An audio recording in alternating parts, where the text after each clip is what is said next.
Hello everyone! Today we're going to be jumping back into Historic Brawl with an Elenda the Dusk Rose Aristocrats deck. Now Elenda is a 4-mana 1/1, which base stats are not phenomenal, but she does have lifelink and an absolutely amazing ability here. Whenever another creature dies, so not just ours but our opponents as well, we get to put a +1/+1 counter on her. And then when she dies, we're going to be creating X 1/1 white vampire creature tokens with lifelink, where X is her power. So our goal is to be getting a lot of death triggers, getting a lot of +1/+1 counters, and then creating a huge wide board filled with vampires. Now looking at the overall deck, we actually were able to get around including a lot of creatures for sacrifice fodder because we have lots of different enchantments and creatures that are going to be creating tokens for us. We've got just roughly 10 different cards in here that's going to be generating us some creature value for sacrificing. Things like Skrelv's Hive going to be creating a 1/1 every turn. Bitter Blossom going to be creating a 1/1 every turn. We have Dreadhorde Invasion that can create a token every turn, or it can get big over the course of the game. Same here, March of the Black Gate creates us a token. We can sacrifice that, or we can keep on amassing that to get a bigger threat. Additionally, we do have the new card, Lord Skitter here from Wilds of Eldraine. Bitter Blossom is also new to Arena as well, but that's an older card. Lord Skitter here is going to be creating a 1/1 black rat during combat on each of our turns, which is going to be very strong for us. That's another creature that we can sacrifice, but it also allows us to interact with the graveyard, which is going to also be very good. So yeah, we've got some cards that are going to go ahead and do that for us. Oketra's Monument is going to be creating us a 1/1 white warrior each time we cast a creature spell, which is going to be absolutely insane. Lots of value really quickly. So now what are we going to do with all of these tokens that we're able to quickly amass? Well, we want to be getting some value out of sacrificing them, more so than just Elenda here. So let's talk about some of those main payoffs that we've got. So some of the big things we have here in the lower end, we can of course sacrifice our creatures who draw cards, sacrifice for cheap removal, but we've got the true aristocrat package where we have Blood Artist. We also have Sanguine Brushstroke to get us another Blood Artist. We've got our Zulaport Cutthroat, we've got our Priest of Forgotten Gods, all ways to drain our opponent when our creatures die. Elysial Core is actually a really good option as well. He's a combination of both Corpse Knight and Cruel Celebrant, so two good cards in one is going to be very strong for us. We've also included two Dominuses in here. Drivnod is going to act like Teysa, who we also have in this deck, doubling our death triggers. So Teysa is going to do that same exact thing, but also give creature tokens lifelink. We also have Mondrak, which is going to double our token creation, which is going to be absolutely insane. Now, sometimes we understand that our opponent's board might get out of hand, and we're going to have to deal with that, so we are including some board wipes here, but we're including board wipes that are going to be good for us. Meathook Massacre acts as a payoff for having a wide board. We can potentially kill our opponent here by wiping our own board with Meathook Massacre, and we can keep our opponent at bay that way. Kai's Wrath doesn't give our opponent a downside, but does swing a life advantage in our favor, since we're going to be destroying a bunch of creatures and then gaining life equal to the number of our creatures destroyed this way. And since this is a very synergistic vampire deck, we actually do have Crippling Fear here. So we can choose Vampire and save most of our tokens from a board wipe and still hit our opponents, which is going to be very powerful. Pitiless Plunderer is also a great way to clear the board but get mana for all of those tokens, which is going to let us replay a lot of different things for us. Now, aside from that, we do have some general value spells in this deck that are worth looking at. So the Ozolith, absolutely insane. We've got lots of ways to get +1/+1 counters. Elenda gets +1/+1 counters like crazy as things die, and with the Ozolith, we'll have huge creatures getting out of hand very quickly. Now, talking about more +1/+1 counter synergy here, Indulgent Aristocrat is a great 1-mana creature here. We can pay 2, sacrifice a creature, and put a +1/+1 counter on each vampire you control. So right off the bat, if Elenda has 3 or 4 counters, which she'll likely have more, right, we're already getting huge value for that 2-mana input, and we're going to be sacrificing tokens that we want to sacrifice anyway. So that's going to be very powerful. We've got some more vampire synergies as well, things like Sanctum Seeker here, which is going to drain our opponent as all of our vampires attack. We also have Forerunner of the Legion here, letting us tutor up a vampire. and Maverick, who's going to be creating some vampires when we're attacking as well. So lots of different ways of making tokens and getting additional value out of having vampires. Legion Lieutenant's going to go ahead buff those vampires. We also have a little cheeky play here with the Heraldic Banner. Since it gives creatures of the chosen color +1/+0, it's actually going to give us another vampire when Elenda dies, even though it's one of our mana rocks, so that's just kind of a cool little inclusion there as well. Up at the top of the deck, we've got Bolas's Citadel. Tons of ways of gaining life in this deck. We have the other Dusk Rose Veto, which is great. All of these vampire tokens and Elenda are going to have lifelink. We're growing them, so with Bolas's Citadel, we can play out a whole bunch of spells and get a lot of value as well. Mana base, fairly straightforward. 15/15, a bunch of the 2-colored lands, and then 1 copy of Nykthos Shrine to Nyx. And if you guys have been enjoying my content, make sure you subscribe to the channel to stay up to date on my latest videos. And if you do enjoy this video, make sure you give it a like. Let's go ahead and see how this deck does. Alright, here we are on the play. We actually have some good ramp. We've got ways to get card draw. Crippling Fear is one of our better board wipes. I'm going to go ahead and keep this. Crippling Fear is good to have since we know we're playing up against Jetmir here. And we know we're going to get to 4 mana, even if we don't draw another land. So being a little light on with 2 lands is fine, since we have 2 of our mana rocks with us here. Now, Jetmir is going to be looking to go ahead and get a bunch of creatures out onto the battlefield and swing out for that value. So really, our early game plan is just ramp and prep for this board wipe so we can deny them some of that value. Now, Jetmir, of course, is not going to actually die to Crippling Fear since it's only -3/-3, but some of those other creatures definitely will. Let's see. Opponent's thinking about what they want to do, and that's fine.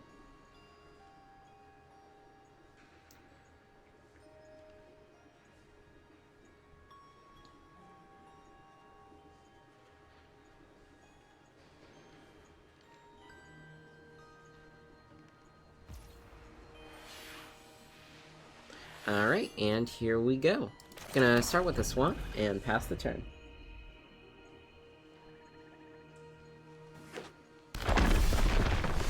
Alright, opponent starts with a tapped land. We're gonna go Plains and Arcane Signet.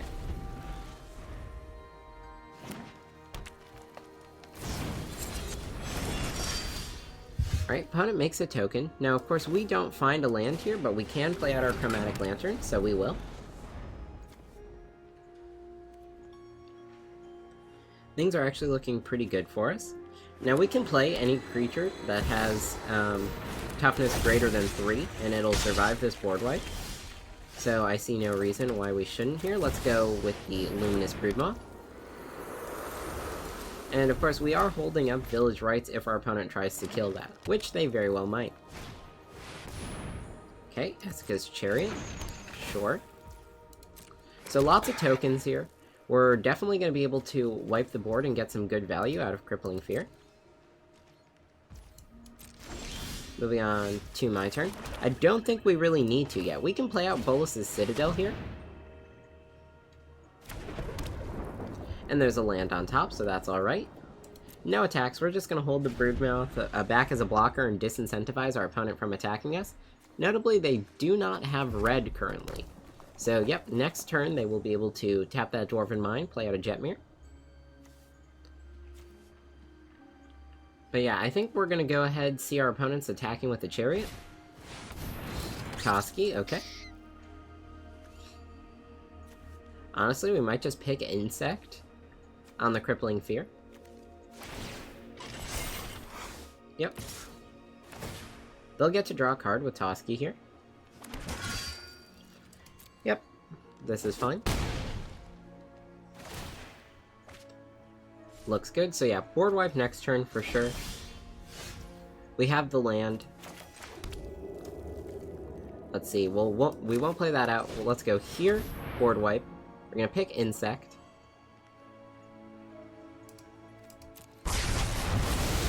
So that wipes our whole opponent's board. Now we can play out Dominus here. Let's go play our Vampire.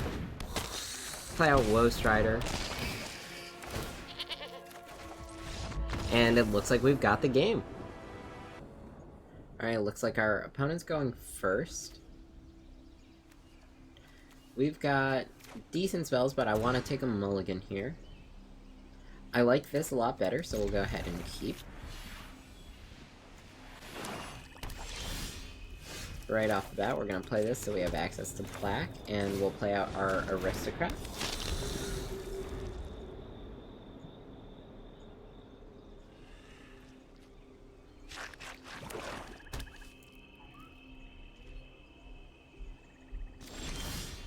Alright, next up, let's go ahead with the Dread Horde Invasion. This way we're going to start getting that token value.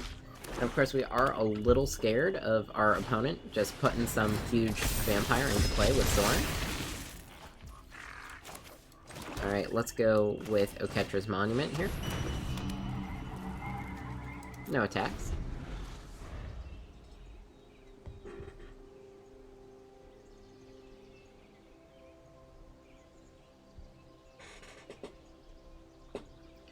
Now, of course, we do get that discount on the monument here. So, Elenda is going to be a priority for our next turn. You can go Elenda Ozolith.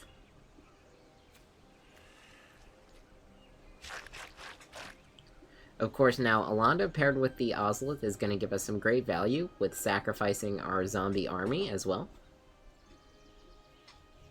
Since when our zombie army dies, that's a +1/+1 counter that'll go on the Ozolith that can loop back onto Elenda.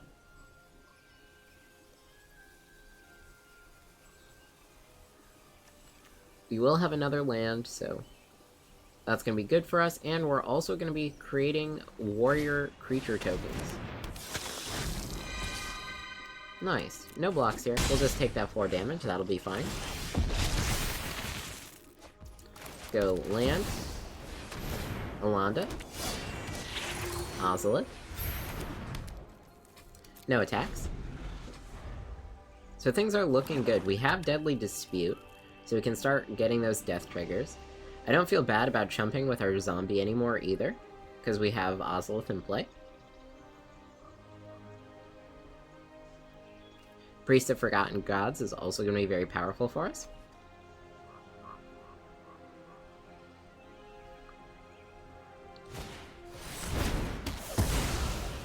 Alright, that's fine. Back in the command zone you go. Go ahead and make a vampire with lifelink. I think we just jump here now.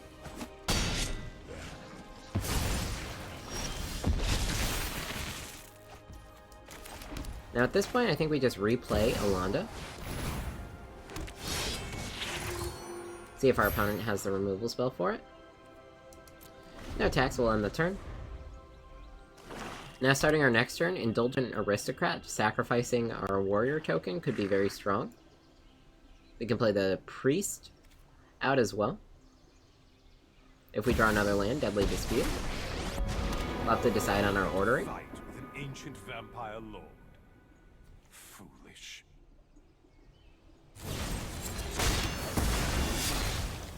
Sure. Hunter really hates our commander, and honestly that's fine, I would too. We're just gonna replace her with another vampire.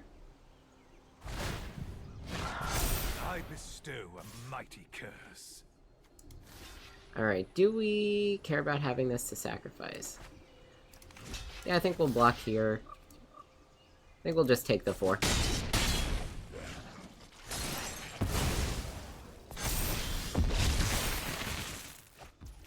Alright, we get a swamp. Let's go Priest. Let's move to combat.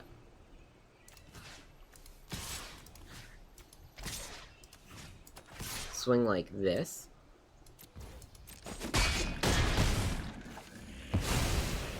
Kill the Soren. Let's go Deadly Dispute here. Sacrifice our human. Draw some cards. Alright. Forerunner of the Legion. Make another human. You get to search for a vampire. So which vampire do we want to play next turn? Which one is going to give us the most value? Honestly, this is probably our cordial vampire here. It's gonna give us the most synergies. Erebos, looking pretty cool. Of course, Priest of Forgotten Gods is gonna help us deal with that fairly quickly.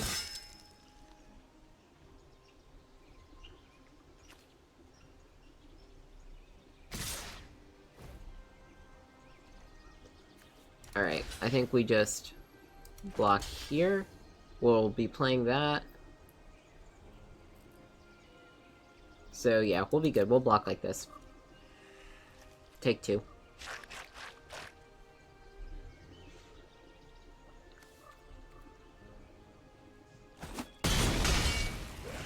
Things are looking pretty good for us. Now we can use Grim Tutor to try and get something good as well. But we do have to be careful.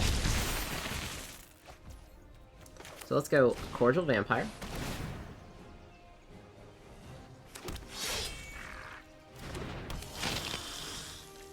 Okay, let's give +1/+1 to our Vampire Creature token, since that's going to be one of our big ways for getting some value.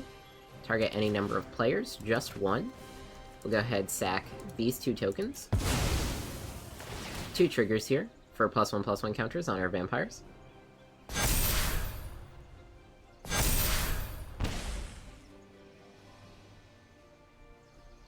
Let's see. Nice. Opponent drawing a card, that's fine.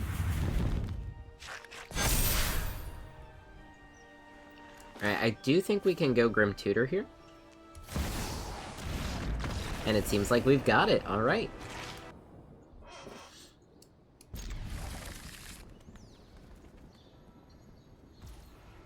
Alright, well, let's go ahead and start with our tapped land, gain a life. Next turn we'll play out Zulaport Cutthroat, Phyrexian Arena, but this is a good starting hand for us. Zulaport Cutthroat. We go Phyrexian Arena to find our next land.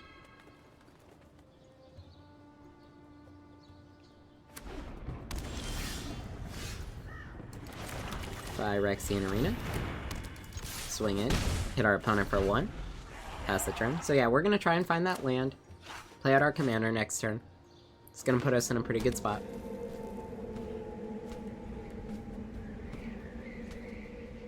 Yep. Opponent's gonna be assembling a party, so I imagine there's some form of hand disruption that we're gonna be wanting to look out for.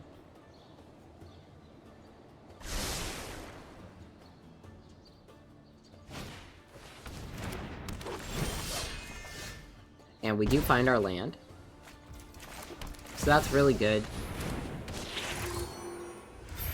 I mean, we'll swing with the Zulaport Cutthroat. They can trade if they think it's worth it. Give Elenda 2 +1/+1 counters. They did not. Ozolith is a great find here.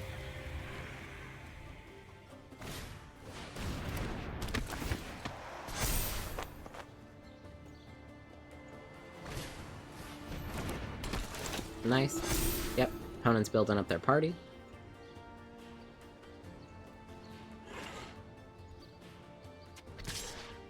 But they're not there yet. Yep. Gonna draw that extra card. Let's play Ozolith. Authority.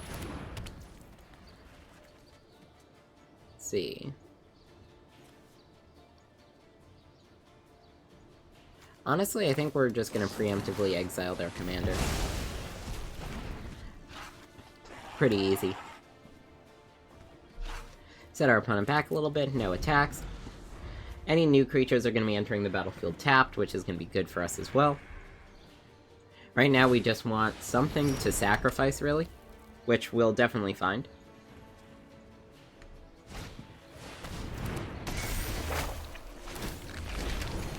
Nice.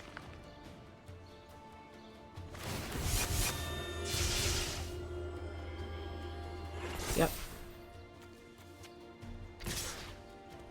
This is fine. I mean, we'll just take this damage. No reason to block just yet.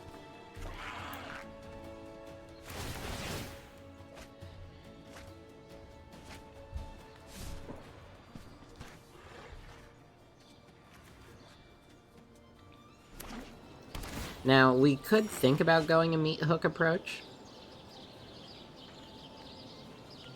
That being said, I do want to kind of boost Elenda a little bit first. Okay, so I can go for the Plunderer, then Deadly Dispute for 2 treasure tokens. That's not terrible. So let's do that. Deadly Dispute our Cutthroat. Gain some life.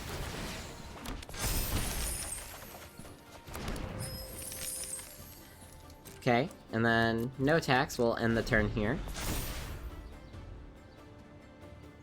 And now we're almost set up for Meat Hook on 2.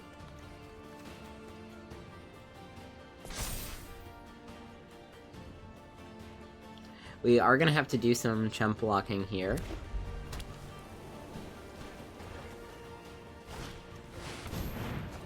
Okay. Lots of value.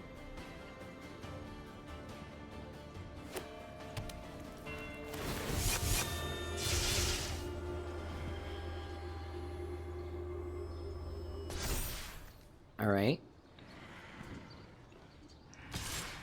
Not bad. This isn't lethal. 7. That's 11. So now we do have to block.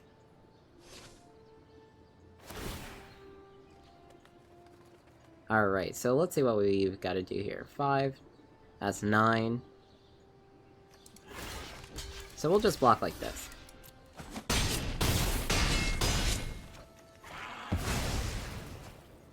Back to the command zone you go.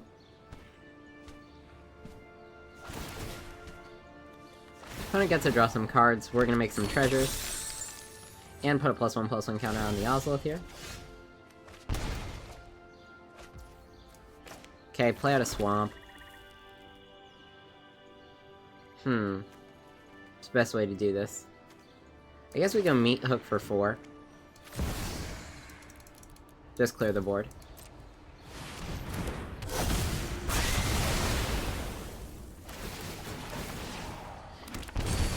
Get a bunch of treasure tokens. Replay out our commander. Yep, put the +1/+1 counter from the Ozolith onto our commander as well.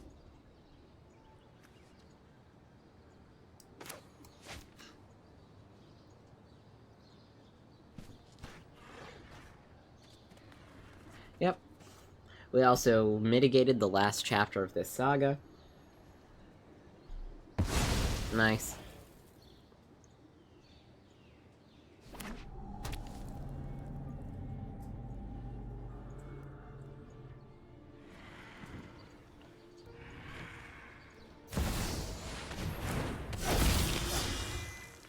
Okay, tapped Kalitas, that's fine.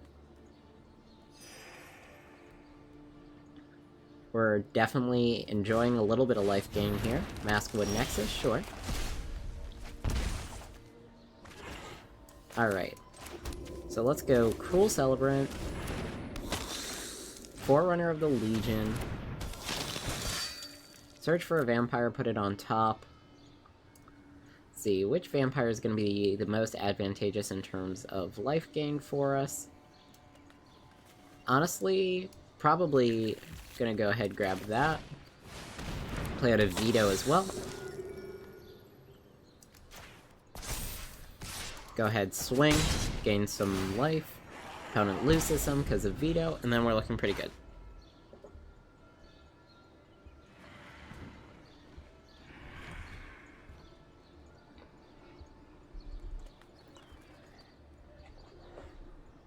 So we'll see what our opponent does. They have lifelink with Kalitas as well. And Maskwood Nexus is really good for their party. But I think we've reached a point where we can stabilize. Yep, Dryad. Everything is going to enter tapped as well this turn, so we are going to have a solid opportunity to swing out. And Authority of Consuls and Veto is going to be pinging down our opponent as they're playing creatures. Also very powerful.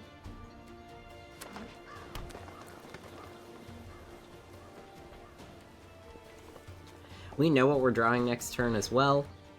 Going to be able to get a vampire that way.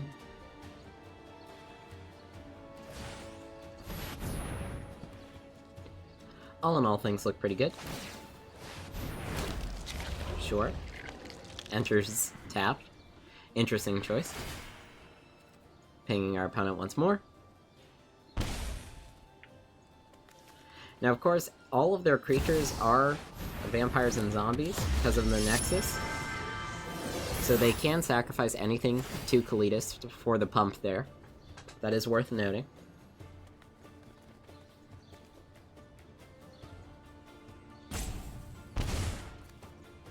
Alright. Opponent's down at 13, we're up at 10. We are going to have to be careful of them swinging back on the next turn. Navigation Orb. But they do swing in with Kalitas, so we'll just go ahead and take that. That gives us a free swing back. So we'll play out pretty much everything that we can this turn. Okay, gonna go ahead and buff that.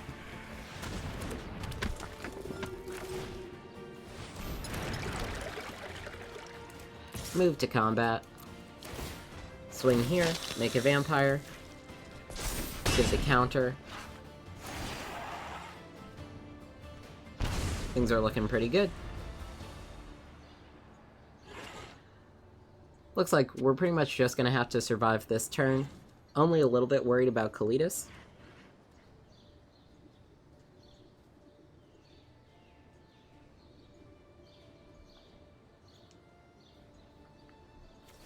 And we're not really gonna get our death triggers. Also because of Kalitas. Though next turn, depending on what our opponent does in terms of swinging out, we're going to be in a pretty good spot. I don't think they realize that they can sacrifice their other creatures to Kalitas.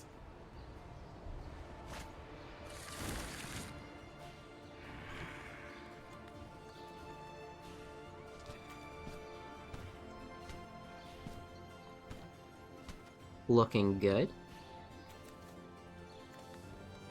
Yeah, not particularly afraid of anything here.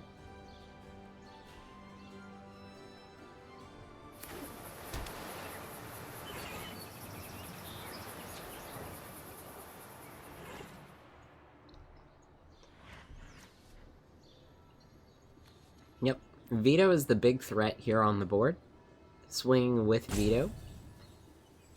Could go ahead, turn the tide. I want to see our opponent spend as much mana as they can so they can't grab that lifelink off Kalitas. That would be ideal.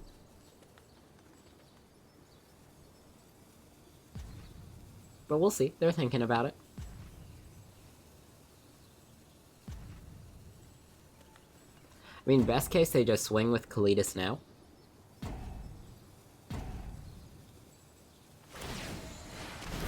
Hey, there we go. Nice. Yep, gaining some life. And they do swing with Kalitas.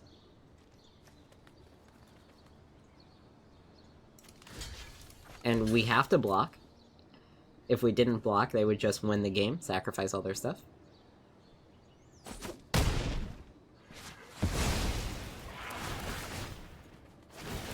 Looks good. Notably, Kalitas only exiles non-tokens as well, so we do actually get death triggers off our tokens.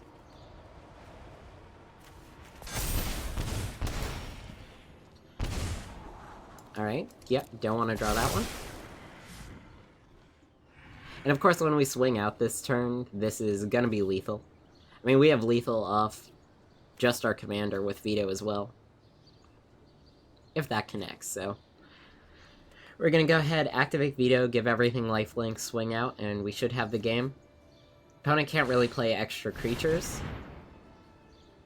Or else they're gonna go ahead and enter the battlefield tapped and give us some more life.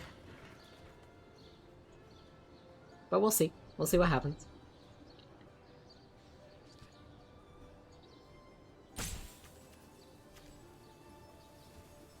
Yep. It is a difficult decision for them here. Whatever this card is really going to determine whether or not they can do anything. Yeah, Glasspool Mimic's not going to do anything. Sure, that's fine.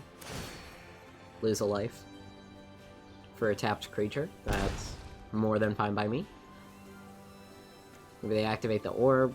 Nope, that's an even better, yeah. Pay 3 mana, lose 1 life. Yep. Feels pretty good. So this should be the game here. Again, unless they have a way of dealing with the veto, like right now.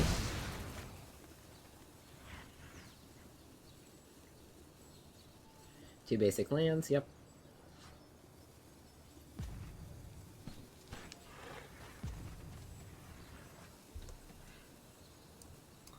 Four gates, yep. Nice. 2 mana left. Not quite sure what our opponent's gonna do to win here. Don't think they can.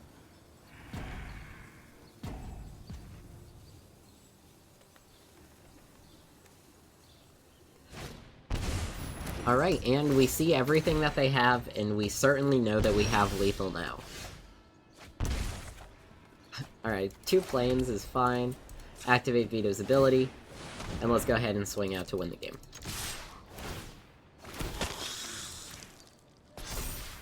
Alright.